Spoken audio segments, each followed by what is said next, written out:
皆さんこんにちは。漫画レビューの時間だよ。今回のテーマはこちら。捨て悪役令嬢は怪物におとぎ話を語る。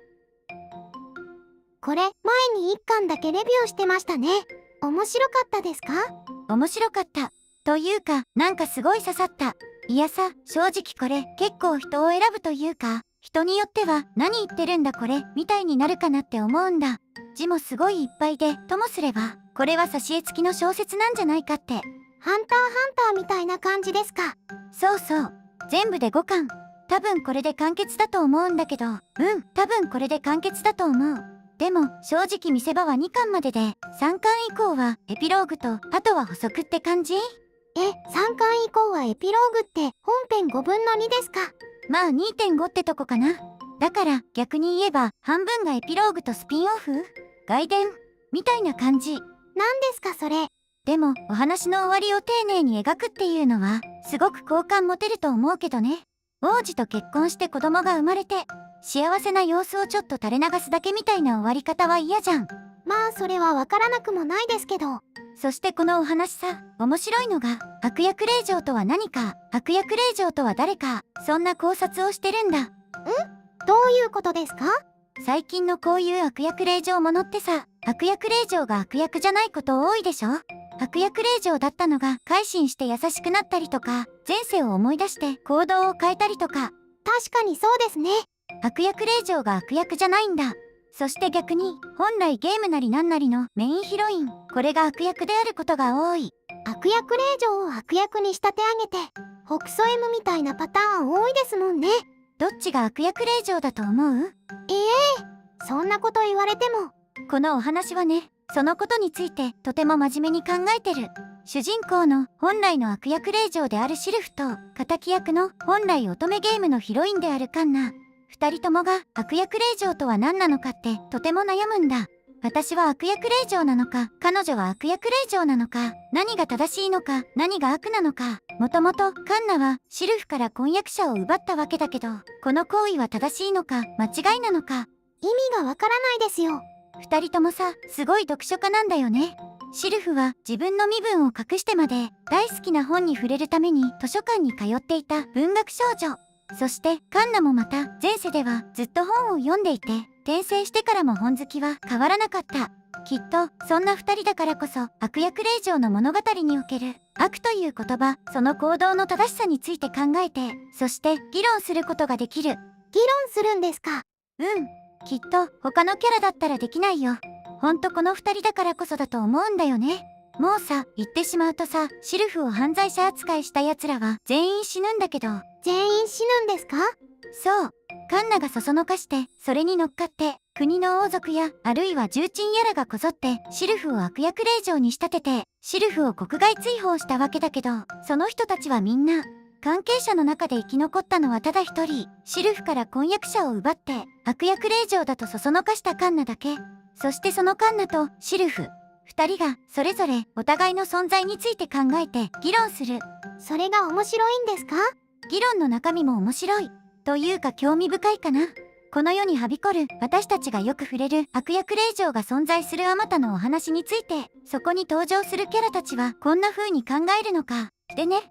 でも、このお話で本当に面白いところはさ、そんな誰も興味持たないような、誰もろくに深く考えもしないようなことを、お互い敵同士であった二人が一緒になって考えるところなんだ。どういうことです？結局のところ、二人は似た者同士なんだよね。そしてきっと、お互いがお互いの一番の理解者なんだと思う。それは言い過ぎなんじゃ。いや、私はそう思うな。敵同士で、二人とも悪役令嬢で、互いが相手に残酷な死を与えられる存在だったことがあって、もはや昔のように仲良く、お互い気を許して笑い合える関係には戻れないけれど、それでもお互いの中で相手は特別な存在だった。あなたが悪役令嬢だと知ったのは学園に来てからよ。どうか知っていて、シェルシエル。最後、カンナの去り際のセリフだけど、カンナの気持ちがすごい溢れてて、同時にシルフがどれだけその言葉に救われたか、ぎゅーって感じられて、なんか切なかったんだよな。ハッピーエンドなんですか？何をもってハッピーエンドとするかだけど、少なくともシルフとカンナにとってはハッピーエンドだろうね。滅ぼされたラクスボルンの王家にとってはアンハッピーだし、他にも救われない人たちはいくらかいただろうけど、でも本当に最初から最後まで悪役令嬢とヒロインの元い二人の悪役令嬢のお話だったよ。一巻だけレビューの時にシルフを救ってくれた王様がなんかヤバい人だって話してましたけど、結局その辺はどうだったんですか？シルフと王様は結婚したんですか？やばいかどうかで言えば、まあやばいんだと思うけど、人格がねじれてこじれて崩壊寸前の状態の性悪。これ、王様の側近が言った言葉だけどさ、確かに残虐なところはあるかなと思うけど、別にそこまで狂ってるとは思わなかった。まあ、ラクスボルン、シルフの故郷の国だけど、ラクスボルンの中枢の人間を処刑しまくる描写は、ちょっと引きはしたかな。けど、それだって敵国に対する対応としては、そこまでおかしいことでもないと思うし。まあでも、自分が痛く気に入っているシルフが取られるかもしれないから、ちょっとでも関係する人間は徹底的に消そうっていう思考は、確かに少し短絡的かなと思わないでもないけど、他のナロー系の悪役令嬢を溺愛する王様の中では結構残忍で冷酷な方だったってことですね。そういうことだね。ナロー系の悪役令嬢ばっかり読んでると、なんかみんな優しすぎて、ぬるすぎて、ちょっと感覚麻痺しちゃいそうだもんね。ちなみに王様とシルフだけど、最終的に結婚したかどうかとかについては、作中では言及されていない。でも、きっといつかは結婚するだろうなとは思うよ。王様のシルフへの執着はなかなかすごいなって思うし、もし万が一シルフが逃げるなんてことをしたら、しっかり捕まえて監禁しそうだなって思うもん。それか殺めちゃうか。それはちょっとヤバくないですか？そうだね。シルフに対する異様な執着は確かに変かも。でも最後はシルフとカンナのお話になるんですよね。王様結構脇役ですか？確かにそうとも言える。王様の存在ってこのお話の中では確かにシルフを救ってラクスボルンを滅ぼしてカンナをシルフの前に引きずってきて、役割としてはとても重要な存在だけど、最終的には2人の悪役令嬢をつなぐポジションにいる。あくまでもお話の主役はシルフとカンナ。